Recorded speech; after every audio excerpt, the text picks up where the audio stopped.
नमस्कार। प्राचीन काल में देवता और असुरों के बीच युद्ध हमेशा चलता रहता था। जहां देवता ब्रह्मा, विष्णु, महेश की शक्ति से अपने शत्रुओं को हराने की कोशिश करते थे, वहीं असुर भी अपनी काली ताकत से उन्हें चुनौती देते थे। आज हम एक ऐसे असुर की कहानी सुनेंगे जिसने भगवान शिव के दिव्य अस्त्र पाशुपतास्त्र को अपने पास रखा और देवताओं के लिए संकट का कारण बन गया। यह कहानी है त्रिपुरासुर की और कैसे भगवान शिव ने उसे अपनी अद्भुत शक्ति से पराजित किया।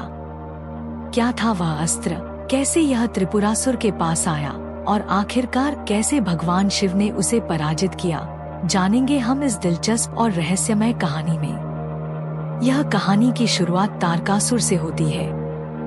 तारकासुर का जन्म राक्षसों के कुल से हुआ था और वह खुद को अत्यधिक शक्तिशाली मानता था। उसकी एक विशेषता थी, उसकी बुद्धि और शक्ति। वह बहुत चालाक था और यही बात उसे अन्य असुरों से अलग करती थी। तारकासुर, जो अपनी शक्ति और सामर्थ्य में अविश्वसनीय रूप से बढ़ चुका था, ने सोचा कि अब उसे कोई भी नहीं हरा सकता। लेकिन वह अपनी मृत्यु से डरता था। उसे यह समझ आ गया कि अगर उसे पूरी दुनिया पर राज करना है तो उसे अमरता की आवश्यकता है। तारक ने अपनी तपस्या में और अधिक शक्ति प्राप्त करने के लिए कठिन साधना शुरू कर दी। दिन रात उसने भगवान ब्रह्मा के ध्यान में अपनी आत्मा को लीन किया। उसने कभी पानी नहीं पिया, ना ही कुछ खाया। केवल ध्यान और तपस्या ही उसकी दिनचर्या बन गई थी। उसकी तपस्या ने भगवान ब्रह्मा को इतना प्रभावित किया कि ब्रह्मा ने उसे दर्शन देने का निर्णय लिया। भगवान ब्रह्मा अपने ब्रह्मलोक से तारक के पास आए। तारक ने भगवान ब्रह्मा के दर्शन किए और अपने दिल की इच्छा व्यक्त की। हे भगवान ब्रह्मा, मैंने आपको प्रसन्न करने के लिए कठोर तपस्या की है। अब मुझे ऐसा वरदान दो कि मैं अमर हो जाऊं। भगवान ब्रह्मा ने थोड़ी देर सोचा और फिर उत्तर दिया, तारक, तुमने मुझे प्रसन्न करने के लिए कठिन तपस्या की है, लेकिन कोई भी जीव, चाहे वह देवता हो या असुर, अमर नहीं हो सकता। अमरता का वरदान देना मेरे लिए भी संभव नहीं है। लेकिन मैं तुम्हें यह वरदान देता हूँ कि केवल पाशुपतास्त्र ही तुम्हारी मृत्यु का कारण बनेगा। कोई और अस्त्र, कोई और ताकत तुम्हें कभी हानि नहीं पहुँचा सकेगी। तारकासुर को यह वरदान मिल गया। अब उसे यह विश्वास था कि वह पाशुपतास्त्र से ही मारा जा सकता था और कोई भी उसे मारने में सक्षम नहीं होगा। उसकी शक्ति और आतंक और भी बढ़ गए। तारकासुर के पास जो शक्ति थी वह उसे अजेय और अत्यधिक खतरनाक बनाती थी। उसने अपनी शक्तियों का उपयोग देवताओं और मनुष्यों पर अत्याचार करने के लिए किया। लेकिन अब कहानी में एक नया मोड़ आया। तारकासुर का पुत्र त्रिपुरासुर।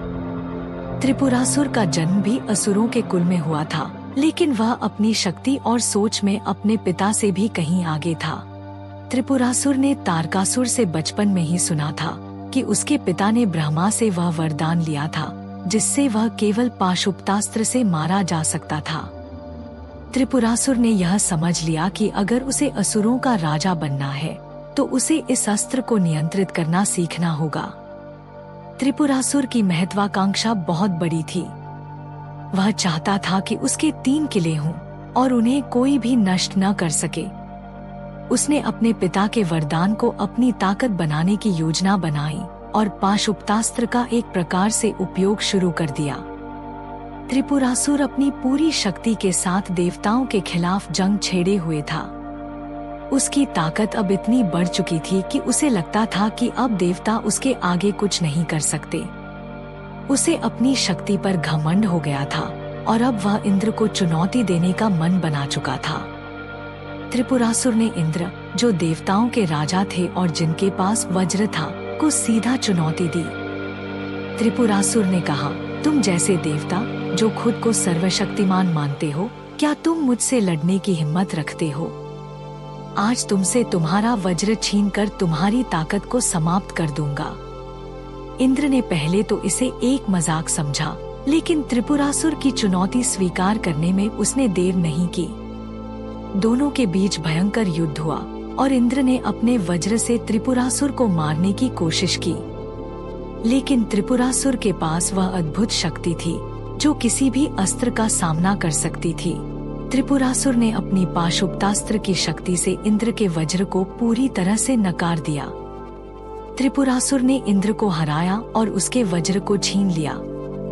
यह इंद्र के लिए एक अपमानजनक हार थी, क्योंकि वज्र उनकी पहचान और शक्ति का प्रतीक था। अब त्रिपुरासुर के पास वह अस्त्र था जो देवताओं के लिए सबसे शक्तिशाली माना जाता था। त्रिपुरासुर ने अपनी शक्ति को और बढ़ाने के लिए 3 विशाल किले बनवाए। पहला किला पृथ्वी में स्थित था। यह किला बहुत मजबूत और विशाल था और इसके भीतर त्रिपुरासुर ने अपनी पूरी सेना को रखा था। इस किले में उसके सारे शक्तिशाली रक्षकों और सामग्री का संग्रह था जो उसे अपनी युद्ध क्षमता में मदद करते थे। दूसरा किला आकाश में स्थित था। यह किला त्रिपुरासुर की शक्ति का प्रतीक था और किसी भी हमले से बचने के लिए इसे आकाश में छिपा दिया गया था।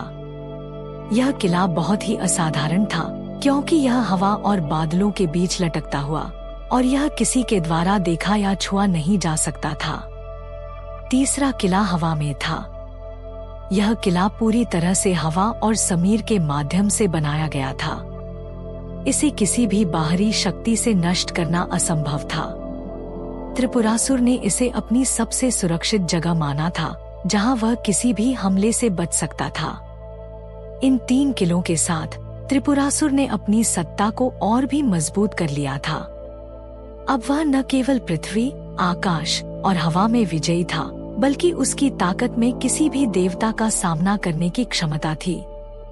त्रिपुरासुर की बढ़ती हुई ताकत ने देवताओं को परेशान कर दिया। उसने न केवल इंद्र को हराया, बल्कि सूर्य, चंद्रमा और अन्य कई देवताओं को भी अपनी चपेट में ले लिया था। त्रिपुरासुर के इन 3 किलों के कारण देवता कहीं भी सुरक्षित नहीं थे। देवता बहुत चिंतित हो गए। उनका सामना त्रिपुरासुर की शक्तियों से करना असंभव हो गया था। उन्होंने आपस में विचार किया और फैसला किया कि अब केवल एक ही है जो इस संकट को समाप्त कर सकता है, भगवान शिव। इसलिए देवता भगवान शिव के पास गए और उनसे प्रार्थना की कि वह त्रिपुरासुर को हरने के लिए अपनी शक्तियों का इस्तेमाल करें। भगवान शिव, जो पहले से ही पाशुपतास्त्र के मालिक थे, ने देवताओं की प्रार्थना को स्वीकार किया और त्रिपुरासुर का सामना करने का प्रण लिया। जब भगवान शिव ने देवताओं की प्रार्थना को स्वीकार किया और त्रिपुरासुर के खिलाफ युद्ध के लिए मैदान में उतरे, तो एक भीषण युद्ध की शुरुआत हुई। भगवान शिव ने अपनी पारंपरिक शांति और ध्यान को त्यागते हुए अपनी असली शक्ति का प्रदर्शन किया। त्रिपुरासुर, जो पहले ही इंद्र और अन्य सभी देवताओं को हरा चुका था, अब भगवान शिव को भी कड़ी चुनौती देने वाला था। उसका आत्मविश्वास आसमान छूने लगा। उसने अपनी 3 किलों के साथ पूरी शक्ति का उपयोग किया और पाशुपतास्त्र को भी साथ रखा, जो उसके पास एक ऐसी शक्ति थी जो उसे किसी भी देवता के सामने विजय दिलाने में सक्षम थी। युद्ध की शुरुआत में ही त्रिपुरासुर ने अपनी पूरी ताकत से भगवान शिव पर हमला करना शुरू कर दिया। उसकी 3 किले, जो धरती, आकाश और हवा में स्थित थी, हर एक किले में अपनी अलग अलग विशेष शक्ति रखती थी। भगवान शिव अपने त्रिशूल का प्रयोग करके त्रिपुरासुर के प्रहारों का सामना करते, लेकिन हर बार त्रिपुरासुर अपने 3 किलों के बीच छिप जाता और फिर अपनी शक्तिशाली हमलों के साथ भगवान शिव को पुनः चुनौती देता। हर बार जब भी भगवान शिव त्रिपुरासुर को हराने की कोशिश करते, वह अपने 3 किलों की शक्तियों का इस्तेमाल करता और भगवान शिव को हर मोड़ पर नए हमलों के साथ टक्कर देता। त्रिपुरासुर की काली माया भी एक अत्यंत शक्तिशाली ऊर्जा थी, जो प्रत्येक हमले में नई शक्ति भर देती थी। भगवान शिव का हर प्रहार असफल हो रहा था। हर बार त्रिपुरासुर अपने किलों के बीच छुपकर एक नए दौर के साथ अपने हमले कर रहा था। शिव जी को यह समझ में आ रहा था कि केवल सामान्य शक्ति से यह युद्ध नहीं जीता जा सकता। वहीं त्रिपुरासुर का घमंड बढ़ता जा रहा था और उसके दिमाग में यह ख्याल आने लगा था कि कोई भी भगवान उसे कभी भी हरा नहीं सकता, और यह युद्ध उसकी विजय का सबसे बड़ा प्रमाण होगा।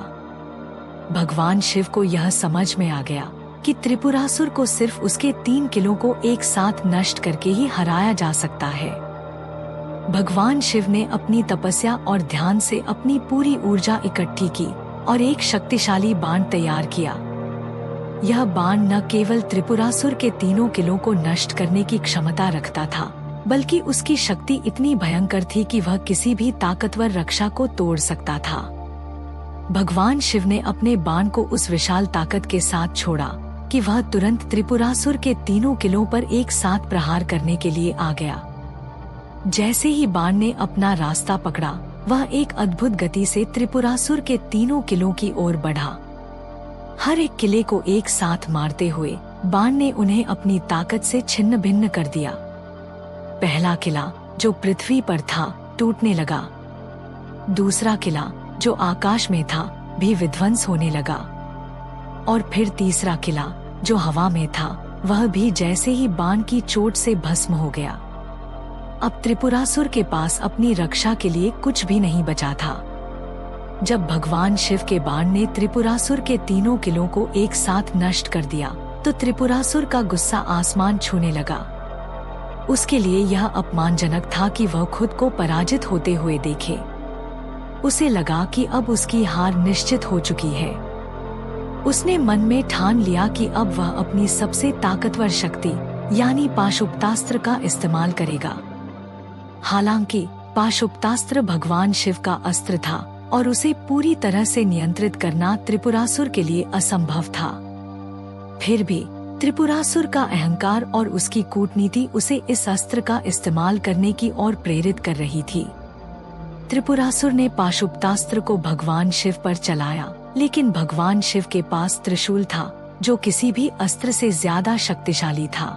भगवान शिव ने अपने त्रिशूल से पाशुपतास्त्र को रोक दिया और पाशुपतास्त्र को पूरी ताकत के साथ काट दिया और उसे नष्ट कर दिया।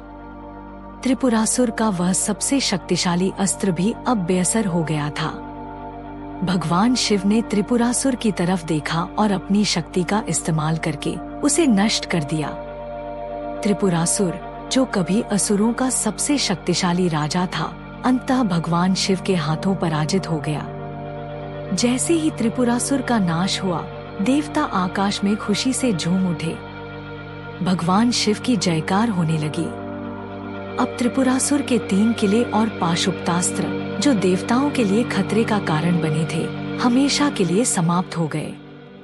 यह युद्ध सिर्फ देवताओं और असुरों की शक्ति का परीक्षण नहीं था, बल्कि यह एक महत्वपूर्ण संदेश भी था। भगवान शिव ने यह सिद्ध कर दिया कि जब तक किसी व्यक्ति का अहंकार और क्रोध उसे नियंत्रित करते हैं, तब तक वह अपनी असली शक्ति को पहचान नहीं सकता। असल में यह भगवान शिव की विजय का प्रतीक था, जिनकी शक्ति को कोई भी असुर कभी भी मात नहीं दे सकता। त्रिपुरासुर की हार और भगवान शिव की जीत यह दिखाती है कि कोई भी असुर, चाहे वह कितनी भी शक्ति रखता हो, भगवान शिव के सामने टिक नहीं सकता। भगवान शिव की महिमा, शक्ति और ध्यान में लीन रहने का महत्व इस कहानी में स्पष्ट रूप से झलकता है। इस युद्ध ने यह भी सिद्ध किया कि धैर्य, सत्य और सभी देवताओं का सम्मान हमेशा विजय दिलाने के मार्ग होते हैं और किसी भी बुराई का अंत निश्चित होता है, क्योंकि भगवान शिव सदा धर्म के साथ रहते हैं। अगर आपको भगवान शिव की यह कहानी पसंद आई हो, तो हमारे इस वीडियो को जरूर देखें, जिसमें भगवान शिव ने इंद्र को एक महत्वपूर्ण शिक्षा दी, जब इंद्र अपनी शक्तियों पर घमंड कर बैठे थे और भगवान शिव को चुनौती देने कैलाश गए थे। हमारे साथ इस कहानी में जुड़े रहने के लिए धन्यवाद।